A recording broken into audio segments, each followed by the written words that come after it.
12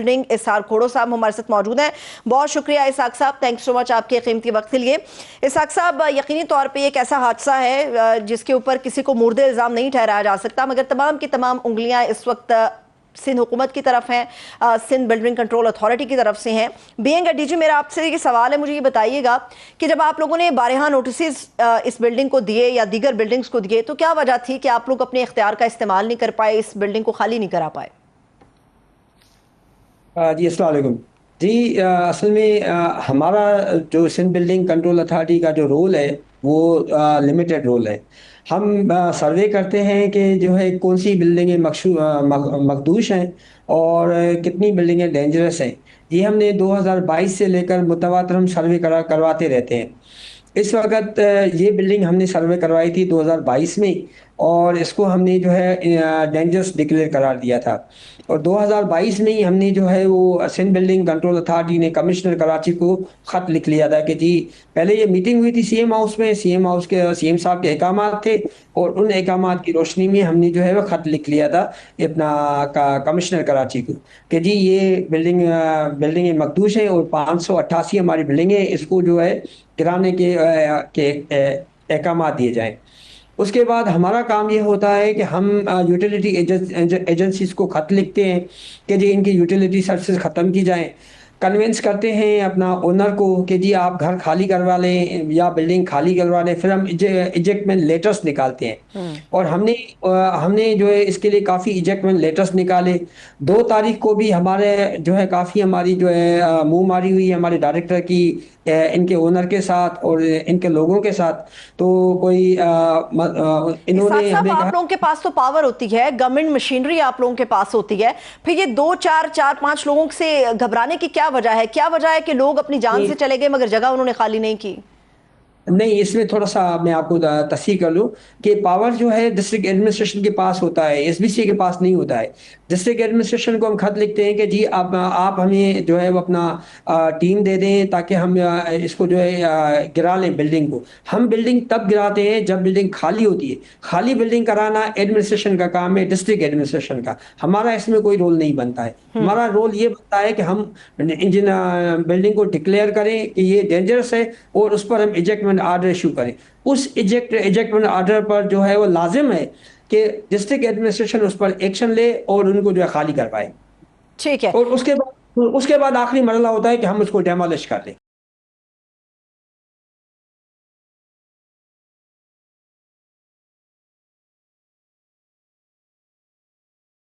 اسحاق صاحب, ہمارے تک یہ بھی اطلاع ہے کہ سندھ بلڈنگ کنٹرول اتھارٹی کے 3 ایسے افسران ہیں جن کو معطل کر دیا گیا ہے. مجھے اگر آپ یہ بتا پائیں, سمجھا پائیں تمام دیکھنے والوں کو, یہ 3 افسران کون تھے, ان کا کیا تعلق تھا, کیا کام یہ کرتے تھے, اور ابھی ریسکیو آپریشن مکمل نہیں ہوا, ان کے خلاف آپ کے پاس ثبوت بھی آگئے, کن بنیادوں پر یہ 3 افسران جو ہیں ان کو معطل کیا گیا ہے؟ نہیں, ان کو ہم نے انکوائری میں جو ہے پلیس کیا ہے. ان کو اس لیے ہم نے معطل کیا ہے کہ دیکھیں فرسٹ آف آل اس کا ایک انسپیکٹر ہے اسی ایریا کا, اس کو ہم نے معطل کیا ہے. اس کے بعد اس کا اسسٹنٹ ڈائریکٹر ہے, اس کو ہم نے معطل کیا ہے. پھر ڈپٹی ڈائریکٹر ہے, اس کو معطل کیا ہے. پھر ڈائریکٹر ہے, اس کو معطل کیا ہے.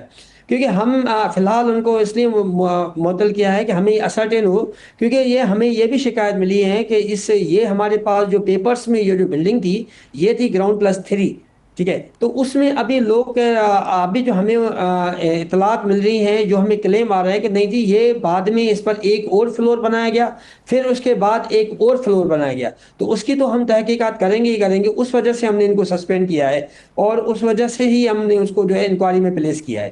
ٹھیک ہے, لیکن جب مجھے یہ بتائے گا کہ آپ کی اتھارٹی آگے فارورڈ کرتی ہے ان تمام چیزوں کو کہ کہاں کہاں پہ خطرہ ہے, کون سی بلڈنگز گرنے کا خطرہ ہے, کون سی بلڈنگ کتنی پرانی ہے, یا کہاں پر جو ہے وہ غیر قانونی طور پہ فلورز کے اوپر فلورز تعمیر کیے جا رہے ہیں, تو بیسیکلی آپ لوگوں کے ساتھ کون سی ایسی اتھارٹی ہے یا کون سے ایسے وزراء ہیں جنہوں نے تعاون نہیں کیا اور اتنا بڑا حادثہ جو ہے وہ لیاری بغدادی میں ہو گیا؟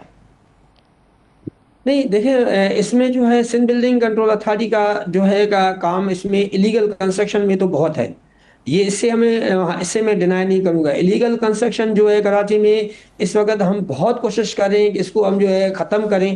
اور کافی حد تک ہم نے ختم بھی کی ہیں. تقریباً ہماری تقریباً روزانہ 8-10 ٹیمیں جاتی ہیں جو تقریباً 20 سے 22 اسپاٹ جو ہے وہ ڈیلی کا ہم جو ہے اس پر ایکشن لیتے ہیں. بڑے بڑے ہم پلازا جن کے اوپر جو ہے فلور بنتے ہیں اس کو ہم ختم کرتے ہیں. یہ مسئلہ یہ ہے کہ یہ جو ان پلانڈ ایریا ہے کراچی میں تقریباً 60% آبادی جو ہے وہ کچی آبادی پر مشتمل ہے. یہ لیاری کا علاقہ بھی ان پلانڈ ایریا ہے, بغدادی کا ہو یا اپنا جو ہے یہ ہمارے دوسرے ساؤتھ میں لارنس کوارٹر کا ہو یا میٹھا در ہو, کھارا در ہو. تو اس میں جو ہے ہم یہی کرتے ہیں کہ جہاں بھی ہمیں پتہ پڑتا ہے ہماری ٹیم بالکل جاتی ہے. ہم ان کو ابھی تو اس پر بالکل ہمارا سندھ بلڈنگ کنٹرول کا 0 ٹالرنس ہے. ہمارے منسٹر صاحب کا بھی اس میں تعاون ہے اور ڈسٹرکٹ انتظامیہ کا بھی تعاون ہے. اس پر یہ جو ہماری ڈینجرس بلڈنگ یہ ابھی گری ہے اس پر بھی ہم بالکل جو ہے 588 ہماری بلڈنگ ہے, ابھی ان کے اوپر ایک پالیسی ہم بنا رہے تھے. ہاں, لیکن اس بلڈنگ پر ہم کنوینس کا تقریباً 1 ہفتے سے ان لوگوں کو کر رہے تھے اور 2 تاریخ کو تو بلکہ ہم نے میگا فون پر بھی اعلانات کیے ہیں اس بلڈنگ کے اچھا. لیے. جی, اس کے علاوہ جو ہم نے ایجیکٹمنٹ لیٹر لگایا وہ پراپرلی ہم نے جو ہے سرو کیے ہیں, پراپرلی ایس ایچ او صاحب کے پاس ہم نے ریسیو کروائے ہیں, پراپرلی اسسٹنٹ کمشنر کو ریسیو کروائے ہیں, پراپرلی ہم نے کمشنر کو خط لکھا ہے. لیکن کمشنر پچھلے والے کمشنر کو خط لکھا ہے, سارے ڈی سیز کو ہم نے خط لکھا ہے, سارے اس کے ایریا اسسٹنٹ کمشنر کو ہم نے خط لکھا ہے. لیکن اب اس میں جو ہے ابھی انکوائری ہو رہی ہے تو یہ ابھی کہنا قبل از وقت ہوگا کہ ہم کس کو جو ہے وہ اس میں پکڑ میں لائیں. ابھی انکوائری رپورٹ آنے دیں, اس میں ہمیں پتہ پڑ جائے گا کہ اس میں کہاں کس افسر سے کہاں پر نیگلیجنس ہوئی ہے. ٹھیک ہے, لیکن اسحاق صاحب ماضی میں بھی ایسے بڑے بیانات ہمارے سامنے آتے رہے جس میں کہا جاتا رہا کہ جی انکوائریاں ہوں گی, جیسے پچھلے 4-5 سال میں کراچی کے اندر, لیاری کے اندر بھی اسپیشلی کئی ایسے واقعات ہوئے جس میں عمارتیں زمین بوس ہوئیں اور یہ تمام عمارتیں رہائشی تھیں. یہ انکوائری جب مکمل ہوگی تو کیا آپ اس بات کی یقین دہانی کراتے ہیں کہ انکوائری رپورٹ پبلک بھی کی جائے گی؟ جی, یہ تو بالکل ہم آپ کو پبلک کرائیں گے, لیکن اس میں ایک اور میں آپ کو گوش و گزار کر دوں ایک بات کہ دیکھیں مسئلہ یہ ہے کراچی میں ہر کوئی آ رہا ہے, 10 لاکھ روپے میں اس کو کہیں نہ کہیں پیچھے سے پلاٹ مل جاتا ہے اور 10 لاکھ روپے میں اس کا گھر بن جاتا ہے. یہ کچی آبادیز ان پلانڈ آبادیز ہیں, ہم اس میں کنٹرول کرنے کی بہت کوشش کریں. دوسرا جو ہمارے سندھ بلڈنگ کنٹرول اتھارٹی کو ایک پرابلم آ رہی ہے, وہ ایک بہت بڑی پرابلم آ رہی ہے, وہ یہ ہے کہ ابھی تک ہمارے پاس کوئی ماسٹر پلان نہیں بنا ہے اور 2047 تک کا ماسٹر پلان ان پائپ ہے. اور ابھی ہم نے سندھ گورنمنٹ نے کنسلٹنٹ بھی ہائر کر لیا ہے اور کراچی کو جو ہے ایک اچھے طریقے سے ایک لیوبل سٹی کے طور پر جو ہے کھڑا کرنے کے لیے کافی ابھی ہم نے ایک بہت ہی اعلیٰ قسم کا ہم نے کنسلٹنٹ جو ہے ہائر کیا ہوا ہے جو ہمیں ماسٹر پلان بنا کر دے گا کراچی سٹی کا. دوسرا یہ ہے کہ یہاں پر جو ہے نا ایگزوڈس بہت بڑا ہے. ہمیں اب میں آپ کو بغدادی کا بھی مثال بتا دوں. بغدادی میں نو گو ایریا ہے, کوئی افسر ہمارا اتنا جلدی سے جا نہیں سکتا ہے اور وہاں پر بہت ہی تنگ گلیاں ہیں, وہاں کا جو ہے انفراسٹرکچر جو ہے وہ تقریباً خراب ہے, تباہ ہو چکا ہے. اور دوسرا ان بلڈنگوں کو سیویج کی طرف سے بھی نقصان ہو رہا ہے. سیویج نیچے جو ہے اس کی پائپ لائنیں پھٹی ہوئی ہیں تو اس کے جو ہے بیس لائن کو جو ہے ایروڈ کر رہا ہے. یہ بھی ہمارے ساتھ پرابلم, ٹیکنیکل ایشوز بھی ہیں, اس پر بہت کام کرنے کی ضرورت ہے. اور جو ہم بھی ابھی تجویز کر رہے ہیں اوپر ہم اپنے جو ہے وہ منسٹری کو بھی تجویز کر رہے ہیں, ڈپارٹمنٹ کو بھی تجویز کریں کہ اس میں جو ہے کوئی اچھا سا لائحہ عمل کریں تاکہ یہ 588 بلڈنگوں کو نہ صرف دیکھیں 588 تو آج ہے نا ابھی اس وقت ہے, لیکن یہ بننے کے بعد یہ 600 ہو جائیں گی, یہ جو 1.5 مہینے کے بعد 650 ہو جائیں گی. تو اس میں لوگوں کا بھی کچھ اس میں جو ہے تھوڑا سا عقل ہونا چاہیے کہ آپ اس بلڈنگ میں نہ جائیں جس میں سندھ بلڈنگ کنٹرول اتھارٹی کا اپروول نہیں ہے, جہاں پر سندھ بلڈنگ کنٹرول اتھارٹی نے کمپلیشن نہیں دیا ہے. اور دوسرا کے الیکٹرک کو, اس میں جو کے الیکٹرک ہو, سویچ ساؤترن گیس ہو یا اپنا واٹر بورڈ, میں ان پر بالکل الزام لگاتا ہوں, 100% ان پر الزام لگاتا ہوں کہ یہ لوگ جو ہے ان کے ساتھ جو ہے ہمارے ساتھ کوئی تعاون نہیں کرتے ہیں. ان کو جو ہے بجلی کا کنیکشن مل جاتا ہے, ان کو گیس کا کنیکشن مل جاتا ہے. مطلب آپ کا کہنے کا مطلب ہے اسحاق صاحب کہ یہ جو غیر قانونی عمارتیں کھڑی ہوتی ہیں یا جو اپرووڈ نہیں ہے سندھ بلڈنگ کنٹرول اتھارٹی سے, بیسیکلی ان کے پیچھے ایسا مافیا ہے جو ہر قسم کی سہولت بھی فراہم کر دیتا ہے اور لوگ آتے ہیں اور بخوشی ان جگہوں پر قیام پذیر بھی ہو جاتے ہیں. آپ یہ کہنا چاہ رہے ہیں؟ جی بالکل, میں یہی کہنا چاہ رہا ہوں. اور اس میں ہمیں جو ہے حالانکہ سپریم کورٹ کے آرڈرس ہیں, ہمارے پاس سپریم کورٹ کے آرڈرز ہیں کہ کوئی بھی بلڈنگ اگر کمپلیشن پلان نہیں ہے سندھ بلڈنگ کنٹرول اتھارٹی کا تو اس کو کوئی بھی یوٹیلیٹی سروسز نہیں دے گا. ٹھیک ہے، لیکن اسحاق صاحب مجھے صرف آپ سے ایک اور بھی چیز پوچھنی ہے کہ ایک تو اسٹرکچرل ڈیزائن ہے، ڈیفینیٹلی اگر یہ غیر قانونی ہے آپ لوگوں کی طرف سے پاس تو نہیں ہوئے ہوں گے، لیکن جو بلڈنگ کوڈز ہیں یا خاص طور پہ دنیا بھر میں ایسا ہوتا ہے کہ جب بھی کسی چیز پہ اپروول آتا ہے یا پھر جو چیکنگ ہو رہی ہوتی ہے اس کے لیے باقاعدہ عملہ ہوتا ہے جگہ جگہ پر جا کر جو ان چیزوں کو چیک کرتا ہے. ان چیکنگ کے دوران جب چیزیں سامنے آتی ہیں تو تبھی ان چیزوں کو کنٹرول کیوں نہیں کر لیا جاتا، انتظار کیوں کیا جاتا ہے کہ کئی سال گزر گئے ہیں، عمارتیں ویسی کی ویسی کھڑی ہیں، جب کوئی حادثہ ہوتا ہے تو ایک دم سے الرٹ جاری ہوتا ہے اور سب لوگ ایکٹیو ہو جاتے ہیں؟ جی یہ میں آپ کو اس میں تھوڑی سی بات سمجھا دوں. دیکھیں جو ایلیگل بلڈنگیں ہوتی ہیں وہ ایلیگل بلڈنگیں تو ظاہر ہے اس میں ہمارے لوگ بھی ملوث ہوتے ہیں، ڈسٹرکٹ ایڈمنسٹریشن بھی ملوث ہوتی ہے اور یوٹیلیٹی ایجنسیز بھی ملوث ہوتی ہیں. ٹھیک ہے، اس میں ہماری ویجیلنس ٹیم نہیں جاتی ہے.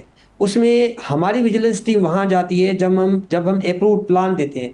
پھر جب ہمارا اپروڈ پلان جاتا ہے تو ہم اس میں جو ہے چیک کرتے ہیں کہ بھائی ہماری زیڈ فارم ہم ایشو کرتے ہیں. پہلے ہم جو بھی بلڈنگ بنتی ہے ہم اس کو آرکیٹیکچر کا نقشہ دیتے ہیں، اس کے بعد ہم اس کو اسٹرکچر کا نقشہ دیتے ہیں، اپروول دیتے ہیں، اس کے بعد ہم اس کو سیل این او سی دیتے ہیں، اس کے بعد ہم اس کو جو ہے کمپلیشن سرٹیفکیٹ دیتے ہیں. تو یہ ہمارے 4 مراحل ہوتے ہیں ایک بلڈنگ میں. یہ کوئی بلڈر نہیں ہے، یہ جو بلڈنگیں بناتے ہیں غیر قانونی، یہ بلڈر نہیں ہے، یہ کوئی بلڈر مافیا بھی نہیں. یہ گلی کوچوں کے لوگ ہوتے ہیں جو اپنی ہوس کے لیے تھوڑے سے پیسے کمانے کے لیے. ایک بندے نے ہم سے اپروول لیا گراؤنڈ+1 کا، وہ کیا کہتا ہے بلڈنگ بیچ کر چلا جاتا ہے، اس کے بعد چپکے سے جو 1 والا ہوتا ہے وہ دوبارہ ایک جو ہے فلور بنا لیتا ہے چپکے سے، وہ پھر بیچ کر چلا جاتا ہے. وہ جو نیا آتا ہے وہ اس کے اوپر جو ہے لالچ کر کے بڑھائے. اس طرح سے یہ المیہ ہے جو چل رہا ہے. بہت شکریہ، تھینک یو سو مچ. اسحاق کھوڑو صاحب ہمارے ساتھ موجود تھے. ابھی ایک چھوٹا سا بریک لیتے ہیں، واپس آئیں گے، مزید گفتگو کریں گے. Stay with us.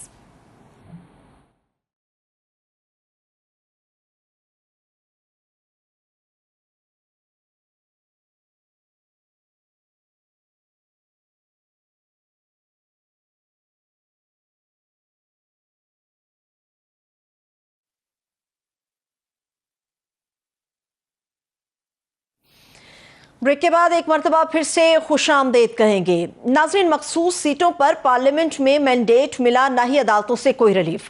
تو اب ایک بار پھر پی ٹی آئی نے اپنے فیصلے سڑکوں پر کرنے کا اعلان کر لیا ہے.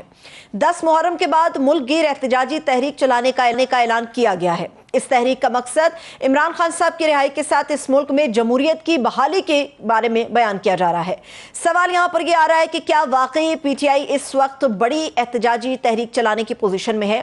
کیونکہ عمران خان صاحب سمیت پی ٹی آئی کی جو صف اول کی قیادت ہے وہ جیلوں کے اندر ہے یا پھر گرفتاریوں کے ڈر سے روپوش ہے، اور جو لیڈرشپ آزاد ہے وہ پارٹی کو منظم کرنے کی بجائے ایک دوسرے کے خلاف اس صف بندیوں میں ہمیں مصروف نظر آتی ہے. تو سوال پھر وہیں آ کر رکھتا ہے کہ احتجاجی تحریک کس کے کندھوں پر چلائی جائے گی، اسے لیڈ کون کرے گا؟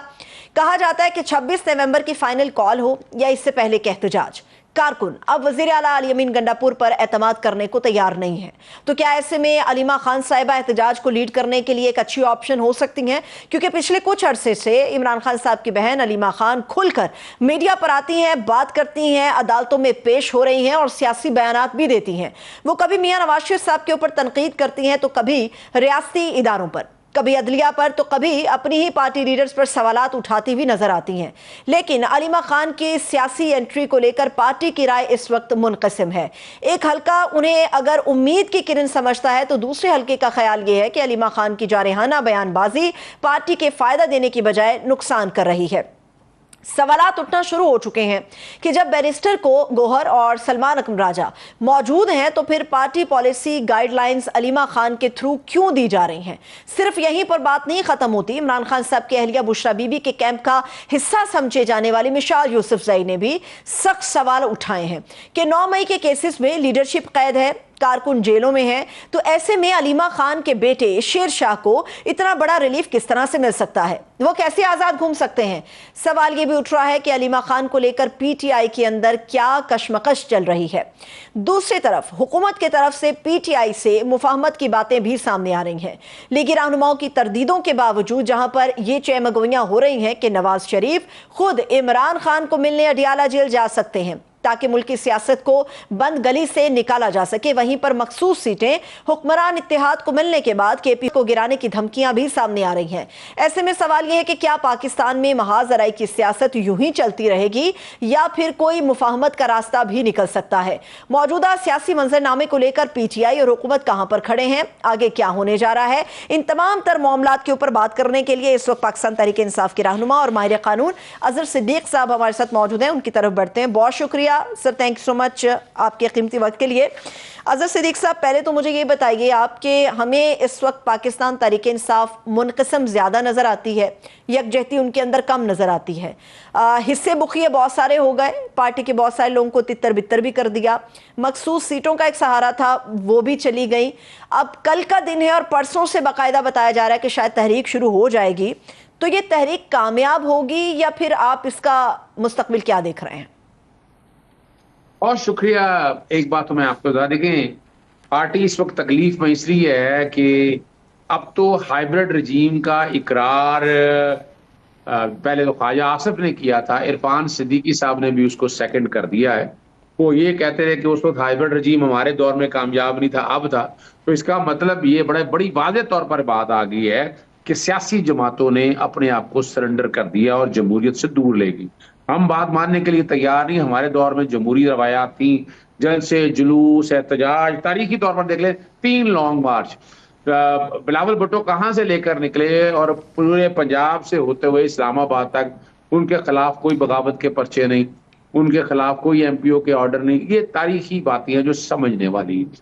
جہاں تک پارٹی منقسم ہونے کی باتیں ہیں، دیکھیں وہ مسائل ہیں، ہر ایک نے اپنی طور پر قربانیاں دی ہیں، جو سائیڈ پہ ہٹے ہیں ان کا نام و نشان نہیں رہا۔ کہاں ہے اپنا پرویز خٹک، کہاں ہے جہانگیر ترین، ابھی لیٹسٹ ابھی سردار الیاس تنویر صاحب جو سابقہ وزیر اعظم ہے، بہت بڑی باتیں کر رہے ہیں۔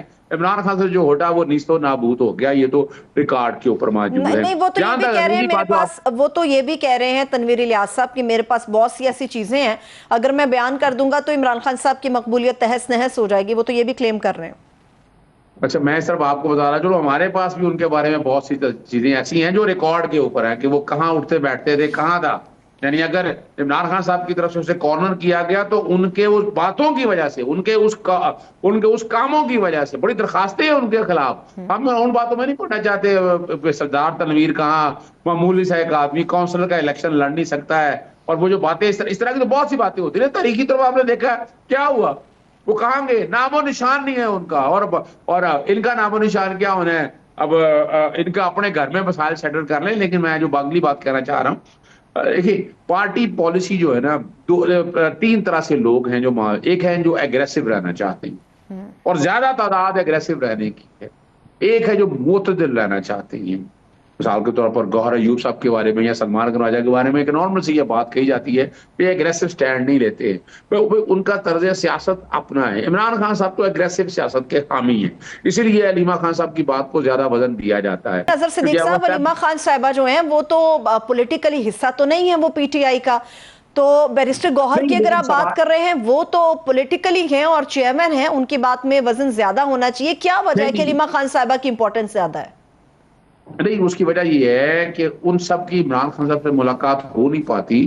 علیمہ صاحبہ، نورین صاحبہ اور عظمیٰ صاحبہ، ان کی عمران خان صاحب سے فیملی کی ملاقاتیں ہوتی رہتی ہے، تو وہ ایکچولی ان کی اپنی بات کوئی نہیں ہے۔ وہ تو عمران خان صاحب جو بات کہتے ہیں وہ آگے بات کنوے کرتی ہیں اور اس پالیٹکس کو سامنے رکھتے ہیں۔ کیا عمران خان صاحب نے اظہر صدیق صاحب ایسا اشارہ دیا تھا جو علیمہ خان صاحبہ نے کہا کہ خان صاحب مائنس ہو گئے ہیں؟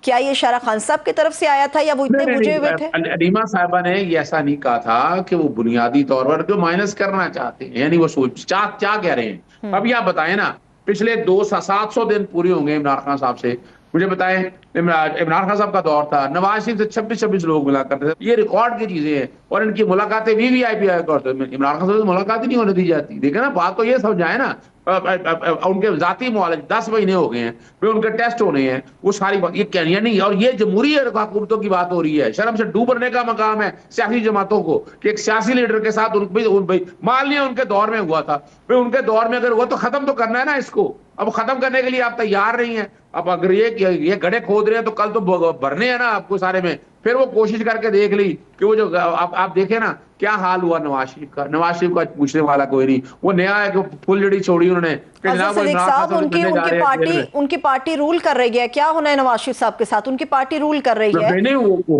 وہ کیا رول کیا کر رہی ہے, یعنی رول وہ کر رہی ہے ہائیبریڈ رجیم. جو نواز شریف کہا کرتا تھا ووٹ کو عزتوں کے نعرے لگایا کرتا تھا, وہ کہاں ہے آج؟ آج بڑی باتیں کیا کرتا تھا, بتایا کرتا. ہمیں تو پتا ہے کہ وہ اسٹیبلشمنٹ کی پیداوار ہے, جنرل ضیاء الحق انہوں نے بنایا, جنرل جیلانی نے بنایا, تو وہ تو بات ثابت ہو گئی ہے نا. لیکن ہم یہ جو باتیں کر رہے تھے نا, وہ آگے کہ جنرل باجوہ کے بارے میں کیا باتیں کہا کرتے تھے گجرانوالے میں جلسے ہوئے. ابھی آپ مجھے اظہر صدیق صاحب بتائیں, سارا تو کینوس یہ اس طرف چلا گیا ہے کہ جی اب پولیٹیکل موومنٹ شروع ہونے جا رہی ہے. ابھی آپ نے آغاز پہ خود بھی بتایا کہ بڑا مشکل ہے پاکستان تحریک انصاف کے لیے کہ کس طرح ان پہ پرچے ہوتے رہے. آپ لوگ تو وہ کچھ ٹینٹ لگاتے ہیں تو وہ بھی اکھاڑ پچھاڑ ہو جاتی ہے, وہاں پہ FIRs کٹ جاتی ہیں, گاڑیوں میں بھر کے لے جایا جاتا ہے, تو تحریک کیسے چلائیں گے؟ مطلب کیا طریقہ کار ہوگا یہ؟ میں 2-3 طرح کی اسٹریٹجیز آپ کے سامنے رکھ دیتا ہوں. بجٹ آ گیا ہے, بجٹ کے بعد ہر ادارہ, ہر محکمہ, ہر فرد جو ہے وہ بڑا بری طرح متاثر ہوا ہے. ڈاکٹرز, نرسز, مزدور, کسان اور تنخواہ دار طبقہ, پینشنیں جنہیں مل رہی ہیں ان لوگوں کو. تو یہ آپ آنے والے دنوں میں آپ نے خود دیکھنا ہے, لوگ یہ سڑکوں پہ ہوں گے. اور یہ لڑکے سڑکوں, ہم ان کے لیے ساتھ ساتھ نکلنا تو ہے. ہماری اسٹریٹجی یہ ہے کہ آہستہ آہستہ باقاعدہ کوآرڈینیشن چل رہی ہے. چھوٹے اب جو بھی ہے, یعنی اگر اندر کرنا ہے یا جیلوں میں بند رکھنا ہے, اب وہ لوگ دینی طور پر تیار ہے کہ اب اور کتنا کرنا ہے. 9 مئی میں جتنے لوگوں کو پکڑنا تھا پکڑ لیا, اب اور کیا کرنا ہے, اب اس سے زیادہ کیا ہو سکتا ہے. یعنی اب جو ہے نا, اب غیر مقبول حکومت ہو چکی ہے. باتیں یعنی مثال گرین پارٹس کے بارے میں بڑا کہا کہ جناب وہ بڑا ہماری وجہ سے ہو گیا, وہ کل پتہ لگا جناب اس وجہ سے نہیں, کسی اور وجہ سے ہوا ہے. باتیں کرتے رہے کہ IMF کے بغیر نہیں چلیں گے, اور الٹیمیٹلی IMF کے پاؤں تلے ان کے ہاتھوں میں ہاتھ ملا کر چل رہے. ہمیں بھی پتا تھا IMF کے بغیر نہیں جا رہے. اب لیکن عوام تو پوچھتی ہے نا کہ جب ہم حکومت چھوڑ کے گئے تھے 43,000 کے قرضے تھے, آج 72,000 ارب کے قرضے ہیں صرف 3 سالوں کے اندر. مجھے بتائیں ڈالر کہاں سے تھا, کہاں چلا گیا. بہت بہت شکریہ, تھینک یو سو مچ. اظہر صدیق صاحب ہمارے ساتھ موجود تھے. اس کے ساتھ ہی مجھے اجازت دیجیے, اپنا بہت سا خیال رکھیے. خدا حافظ.